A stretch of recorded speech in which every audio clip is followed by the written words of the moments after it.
right, ladies and gentlemen, the spotlight now on the voters where 121 seats of Bihar are concerned. The first phase of polling on the 6th of November. For these 121 seats, the electioneering drums have fallen silent. The focus now shifts to the second phase where campaigning is concerned. But it will be the voters who hold the key to the 121 seats. What they will decide, we'll know when that last vote is counted come the 14th of November. Let's cut across right now to our editors, a band of psephologists, our reporters on ground on what they feel could influence the first phase of voting. Joining me, our consulting editor, Rajdeep Sardesai, who's been hitting the campaign trail over the last couple of days. My colleague Maria Shakir, who comes in, belongs to Bihar, has been in Bihar reporting for the last couple of weeks. I have with me as well Dr. Manisha Priyam, political analyst, Amitabh Tiwari, founder, Vote Vibe, Rajat Sethi, political analyst, Yashwant Deshmukh, founder, C Voter, Pradeep Gupta, chairman, managing director, Access My India, Ashutosh, political analyst. So we've got a full house. We're going to break it down on what are the X factors as Bihar goes into the first phase of polling for 121 seats. I want to begin with Rajdeep Sardesai, our consulting editor. Rajdeep, you've been on ground over the last couple of days. What do you make? What are the X factors? Who has the edge going in on the first phase of polling? You know, first time I came to Bihar was 1995, Preeti, and that's when I learned of a MY factor called Muslim Yadav, who largely remained at the time with Lalu Prasad. 30 years later, back in Bihar, there's a new MY in town, Mahila and Yuva.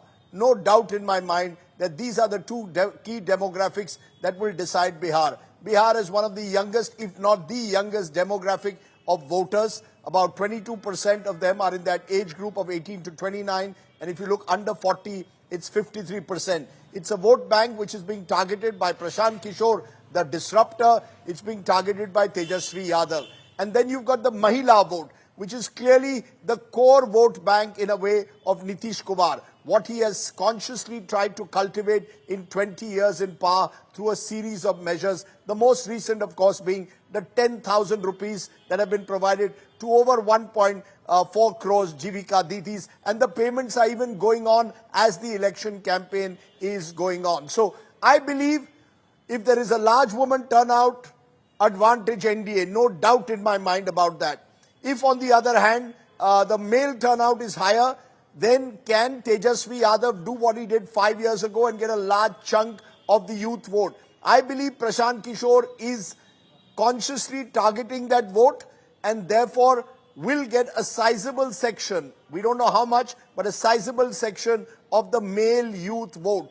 So I think these are the two key factors, keeping in mind that in 2020, there were about 50 plus constituencies where the margin was just under 5,000. So I expect the big change, of course, that I've seen this time, unlike 5 years ago. 5 years ago, post-COVID, Preeti, I saw genuine anger on the ground. There was narazgi, there was disaffection. Now there is fatigue, but I don't see narazgi. And I think that is something that could hold the NDA in good stead. There isn't that sharp, hyper anti-incumbency that we saw 5 years ago. On the other hand, of course, because in some places you have triangular contests and because you have a new disruptor, we just don't know whose votes he will take. That might give some hope to the Mahagathbandhan. But the way I see it is that we are in an election in Bihar where the real choice that voters have is, do you want the status quo or do you want badlav? And I believe a large number of voters are still looking at status quo rather than badlav, as I saw 5 years ago when, as I said, post-COVID, there was genuine narazgi on the ground. Also, Rajdeep, you've practically stated there that the NDA has the edge as per you going into the first phase where 121 seats are concerned. I would recognize, bring in Maria for someone who knows Bihar, who belongs to Bihar, comes from here, has studied its politics very closely. There are, Maria, this has to be one of the most complex elections that one has covered. There are multiple layers to it. Rajdeep says, he's going to be closely watching the MY factor. And actually, my perspective in all of this, Maria, is also that one needs to closely look at the caste dynamics. Very often we say that we speak too much when it comes, when it comes down to caste in the state of Bihar. But the vote is caste in Bihar. I have traveled across now 7-8 districts, and everywhere I have gone, it does seem that the caste fault lines are so well entrenched that at many places, if people actually want change, they are looking at a negative vote to actually defeat a particular caste than to just vote their own. So it ultimately is coming in on caste lines, Maria. What have you picked up? Absolutely. Absolutely, Preeti. Caste remains the dominant issue in Bihar, as it has been in multiple elections. Only demographic which seems to be caste neutral is even today the Mahila of Bihar, not as much as youth, according to my reading. But the irony is, as Rajdeep rightly pointed out, that this is the youngest state based on its demographics, and this state is still voting on the basis of the memories. So the youngest state will go to polls on 6th and 11th, but it's the memories of the two leaders of JP movement, 20 years of Nitish Kumar and 15 years of Lalu Yadav, which is still dominating the narrative. For if you are in your caste blocks, you are looking at it from that prism. So for women of Bihar, they are talking about not just this 10,000 which has come into their accounts just ahead of elections and in between elections. They are also talking about how Nitish Kumar nurtured them consistently. So this 10,000 is only ensuring that fatigue is neutralized and giving them another reason to vote for Nitish Kumar. Now looking at the contradictions, among the caste groups, I'm also sensing a lot of contradictions, and that's what is making this election intriguing at the same time. The Yadav constituency is usually known to be vociferous.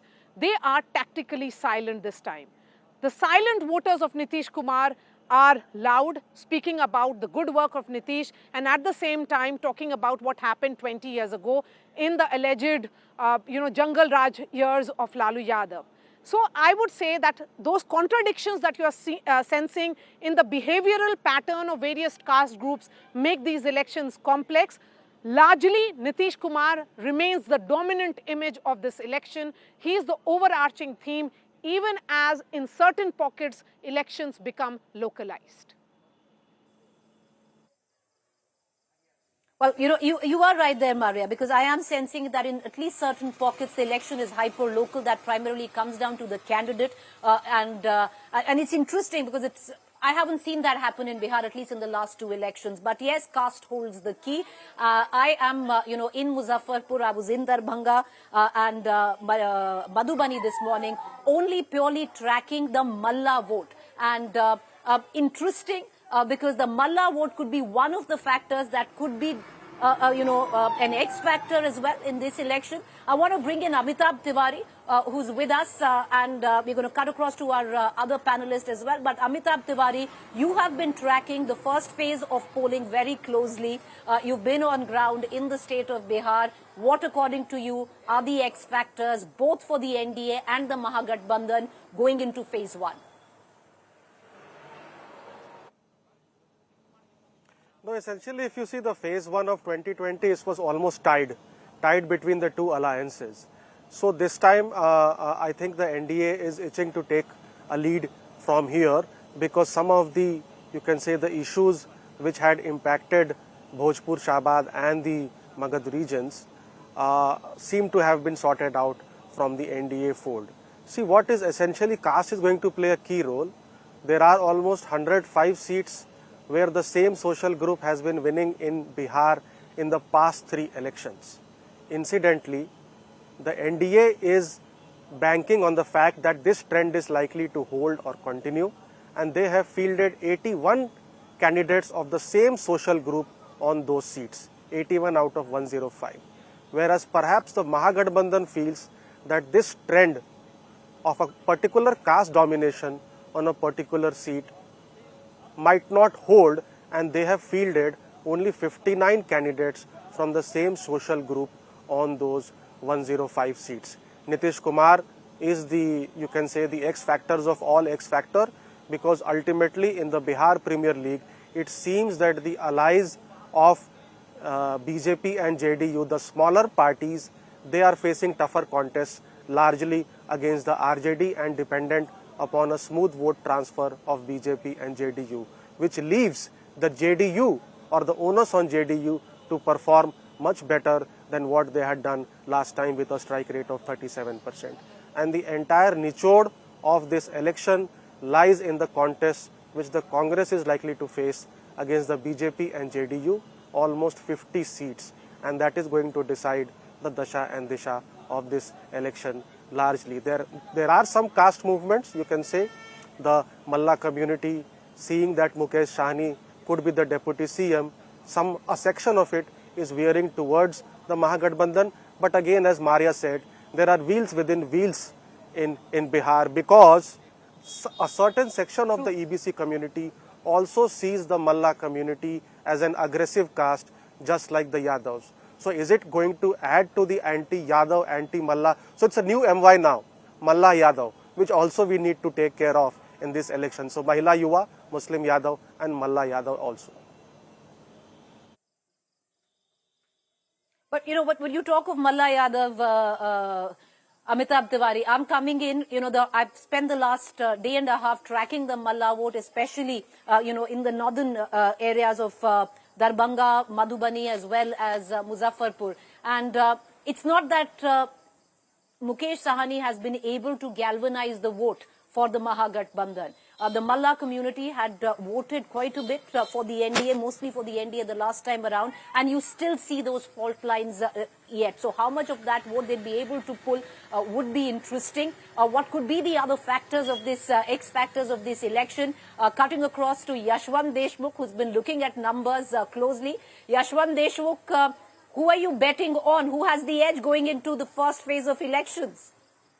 Well, Preeti, oddly one, I am the only one sitting in the studio at the moment, and now everybody else is in the field. So actually I can only give the numbers and ask you to validate it if that makes any sense. What I feel that this election is going to be only about the female voters and female voters turnout. This way, that way, good, bad, ugly, whichever way it goes, as per everybody's appreciation. What I also feel that, as I have mentioned earlier on the program as well, that Nitish Kumar's connection with the female voters of Bihar cannot be compared with the one-off schemes of Eknath Shinde, or for that matter Hemant Soren, or for that matter even Shivraj Singh Chauhan. So because it's a generational policy and generational connection that Nitish Kumar has with the female voters. And as Rajdeep rightly said, there has been a fatigue factor, no doubt about that, but there is no anger whatsoever against Nitish Kumar. So bottom line, Preeti, is that keep an eye on the female turnout in the first phase. If the female turnout is higher than the male, Nitish Kumar is going to be back again.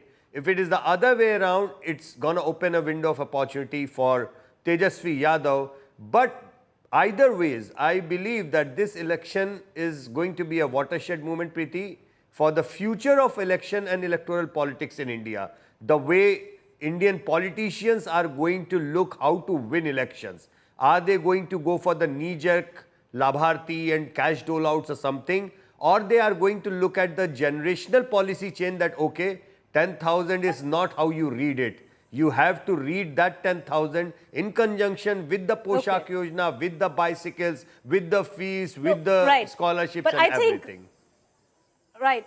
I think Yashwant, both Maria and Rajdeep will agree that at least this election is quite the way traditional elections were concerned. And it's really not, maybe Rajdeep does, but I don't see a massive change where people are bucking the caste dynamic, where they are going away, for what many would say cash for vote transfers. But I'm going to bring in Pradeep Gupta. I believe we have Pradeep Gupta as well with us. Rajdeep, Maria, if you want to come in, please feel free to ask your questions. But Pradeep Gupta, 121 seats, first phase of elections. Who has the edge according to you? What are you looking out for?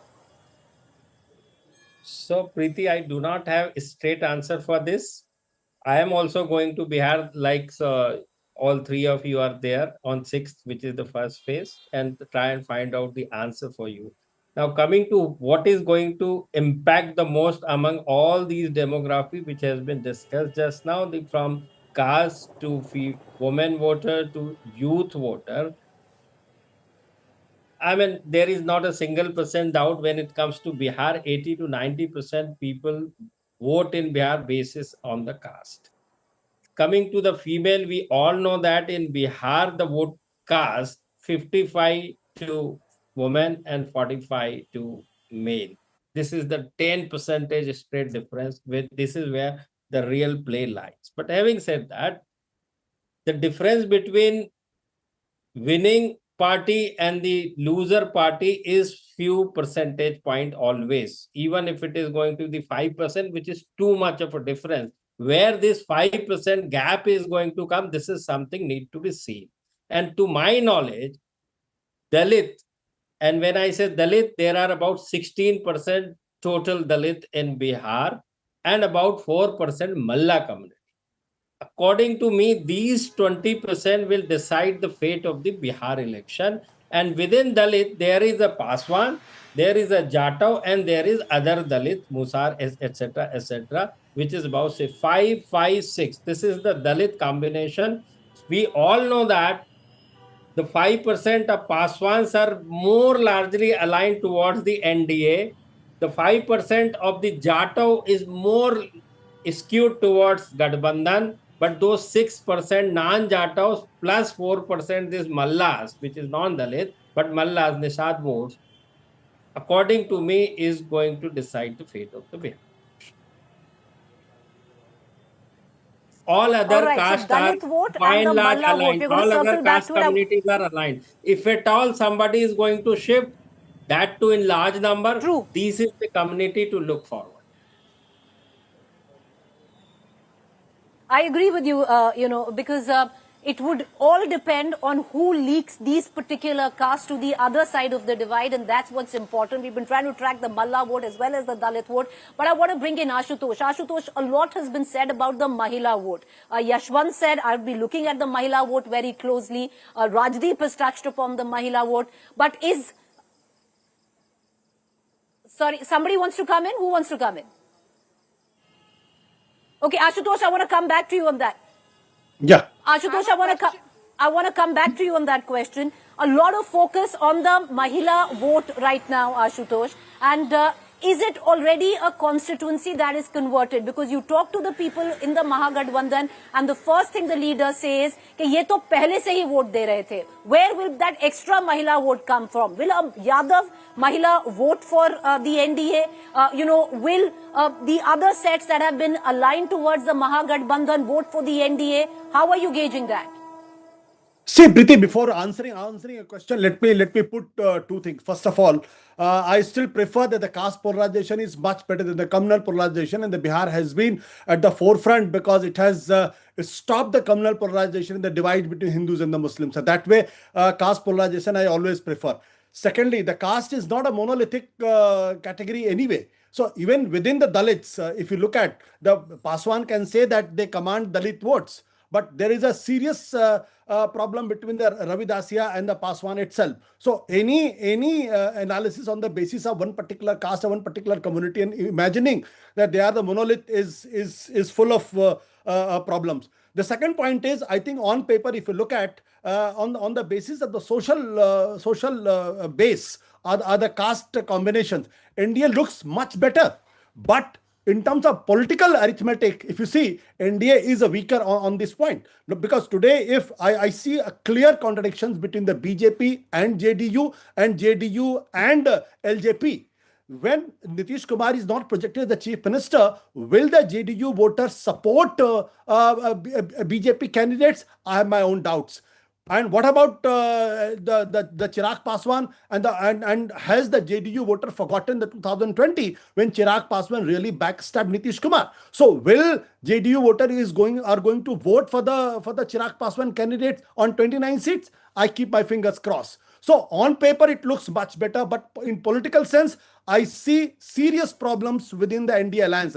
About the women voters, I still think that the women voter is again not a monolith.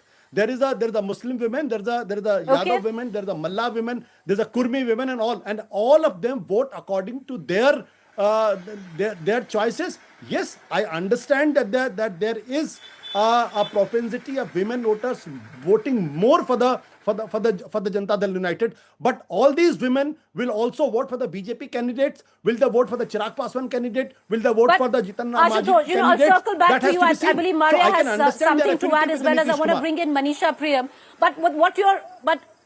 But Ashutosh, the issues that you think that the NDA has, there is a fair amount of issue that the Mahagathbandhan has. I was on the seat of Bachwada yesterday, which was lost by a margin of less than 500 votes the last time around. This time around, you have the Congress as well as the CPIM fighting it out in what they call a friendly contest, which is far from friendly, if you actually look at it. And the RJD really doesn't know who to support. And in the midst of it, the BJP could very well once again win a seat that they've only won once in 2020 ever in the history of Bihar. And there are not just one friendly fight, like I pointed out in Bachwada, there are 11 friendly fights across Bihar where the Mahagathbandhan is concerned. And on ground, you do not see a cohesiveness or a sense of unity where the Mahagathbandhan alliance is concerned. I'll come back to you, sir. There are other people who want to make a point. Maria wants to come in, and we'll cut across to Dr. Manisha Priyam post that. Maria, go ahead.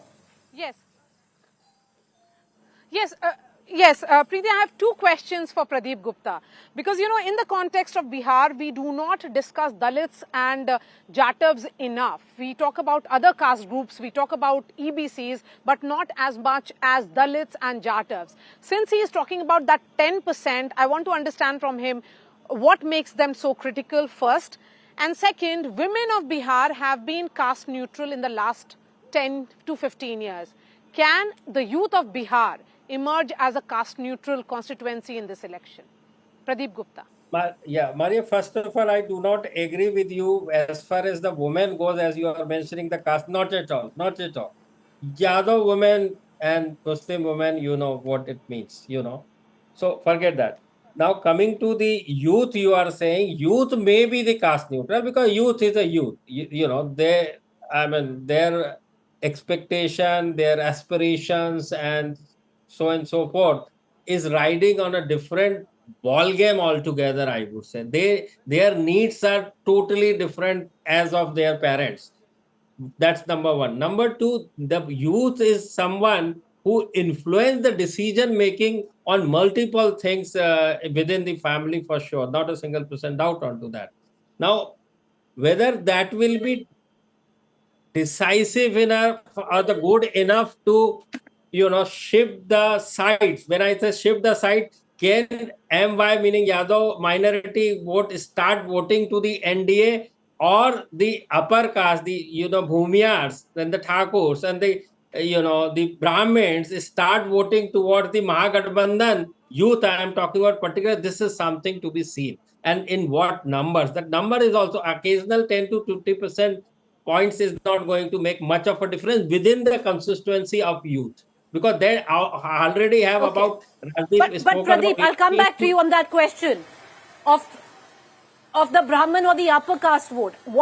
How much of that youth upper caste vote will go to Prashant Kishor? Rajdeep touched on it in the beginning, and a lot of people are closely watching, because even though it's going down into the caste lines, many people are looking, especially from the upper caste youth, at Prashant Kishor as a plausible option. I'll come back to you. Let me quickly get in our other two guests who haven't had a word in. Rajat Sethi, Manisha Priyam, beginning with Rajat Sethi. Rajat Sethi, who are you looking at? What are the factors that you're looking at? The light's gone where we are right now, but Rajat Sethi, over to you. So Preeti, I like to analyze elections in first principles, and first principles give us far more answers than overly complicated analysis at times. We remember the Maharashtra election, where I think one of the fiercest caste sort of war and the tug of war was happening between castes, the dominant castes and the OBC castes, and we saw that just the cash transfers to women swayed the entire election from one side to the other.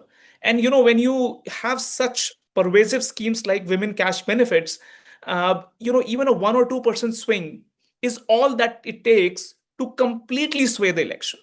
So that is a very broad brush that we've used on the canvas. First. Second is the arithmetic.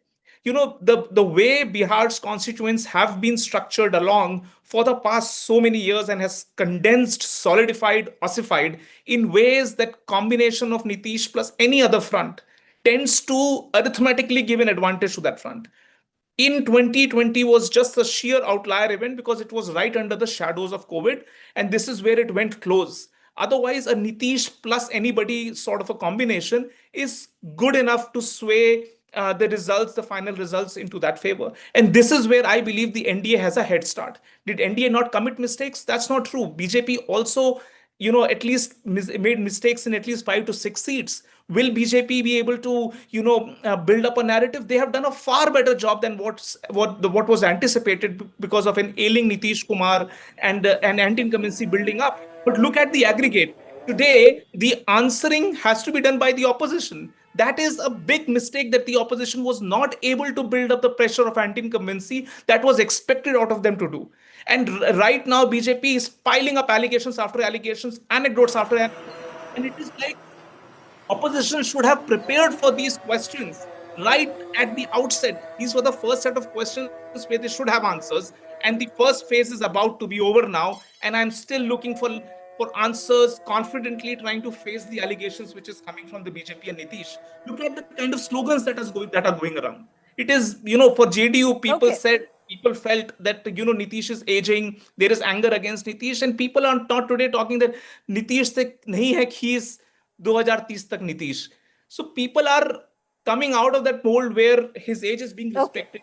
Being the Naveen Patnaik of Odisha of sorts, where, a respect is attributed to his entire political, years that he has dedicated to the cause of Bihar. And that singular attack that he is not being named as a candidate or he is unfit to rule Bihar, all of these are not the talk of the town now. And I believe this is where narrative-wise NDA has been tightened, along with the two other broad brush factors which are working. But, Rajat...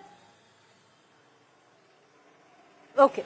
No, Rajat, fair point there. But, I also think a lot of the narrative that we see on television screens and social media is actually not really playing out on ground. I want to bring in Manisha Priyam, and I do quite agree with what Pradeep Gupta said, Manisha Priyam, because it'll come down to caste. Most of the caste groups are tied. One needs to look at what maybe Prashant Kishor is taking away. From who is he taking away? Is it the upper caste youth vote? What I would closely watch, like Pradeep Gupta said, will be the Malla vote and the Dalit non-Jatav vote. We have gone into many of the non-Jatav bastis, Pradeep Gupta, and there is a sense of fear. There is a sense of a fear of Jungle Raj there, because this was a persecuted community, and they do feel that if they decide to go the Mahagathbandhan way, they are very scared of the Yadavs coming back to power. It's something that you hear resonate on ground in the non-Jatav villages. The Mallas this time split, especially after that political dip of Rahul Gandhi. That seems to have, at least helped in the optics of it all. But Manisha Priyam, your 2 bits, your 2 cents, ma'am, coming in a little late to you on how you look at Bihar. You come from Bihar, going into first phase. What are your X factors?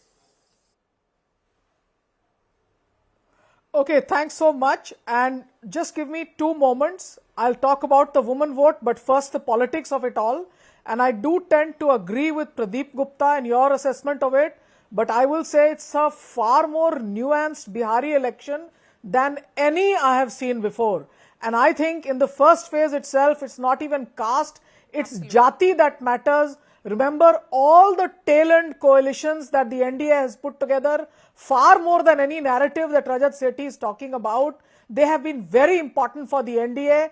They remember very much that in the Lok Sabha elections, it was the Magad Shahabad region where the NDA performed very poorly. So this time around, even in a place like Nevada, where the sitting member of parliament, Vivek Thakur, leads in his assembly constituencies, he's taken away an important Yadav leader, Rajshekar Yadav, and his wife Veena Devi, but they've also found a Kanu candidate. Now Kanu is the caste that Sudhama Prasad, the CPIML MP who defeated RK Singh, comes from. So far more than just the Thakur. Remember, Biharis don't know Thakur as a caste. We talk about Rajputs. Now far more than the Rajputs or the Bhumihars, I think the tail end coalitions of the NDA, whether it be with Jitan Ram Majhi ji, whether it be with Upender Kushwaha ji, who doesn't win his own elections, but these matter very much, somewhat Chirag Paswan, but these matter very much for the NDA, and the NDA has been very careful to nurse each of these, including Nitish Kumar. Remember, if these were not important, why would a party that wants to build its pitch on Jungle Raj place its heaviest bets on somebody like Anant Kumar? And you saw him play out his Chote Sarkar irrespective of what was happening in the Home Ministry and the Prime Minister-led campaign. He played his own games. Now, I want to add here that the smaller votes are so important, Preeti, and allow me to make this point, that Dular Chand Yadav was actually stitching up a coalition between the Dhanuks and the Yadavs. The castes that you are saying are not very good. The Dhanuks are agricultural laborers who actually collect and gather the grains that fall behind when you are weighing the grains. So the poorest of the poor, the most marginalized, matter the most for the Magad Shahabad belt. And we are looking at local revolutions, not just seat by seat. Anand Singh will have an influence on many more. Remember also the Bahubalis are having a hell of a time from both sides. There's Munna Shukla's daughter. There's also Anand Mohan, under discussed. There's also Ritlal Yadav. But I would also want to add just a line to the youth votes. Remember, the youth vote, more than the woman vote, the youth is a class today. And that is because the poorest Bihari youth is looking for a toehold into a bharti, a sarkari naukri. The only way out from agricultural distress this show, is for even one member of the family. We had too little time in this particular show. And you're right, Dr. Manisha Priyam. Magad could be a swing region there. 2020 out of 26, the Mahagathbandhan had swept 20. 3 each to HAM and the BJP, the JDU was wiped out. This time around, the focus on Magad as well as, and I think something that Amitabh Tiwari will also agree with, Kosi, Madhubani, where I was, and Darbhanga, these regions and these districts and the Magad region could actually decide the vote as well if we are going away from the caste dynamics. I'd like to give in just the last 2 minutes to each and just one line. Rajdeep, one X factor that you're looking at. What is that one X factor? Cash, cash and more cash. In all these talks that I've been hearing about caste combinations, when you give 10,000 rupees to 75 lakh women couple of weeks before the election and then right through the election campaign, it's a managed democracy. All of you are giving all these analysis, seat by seat, hyper-local election. Trust me, as we've seen, Jagan Reddy was an exception. And Jagan Reddy was an exception. But Rajdeep, are you actually saying that women who have never voted for the NDA, a Yadav woman today will come out, a Muslim woman, a Yadav woman today will come out and vote the NDA?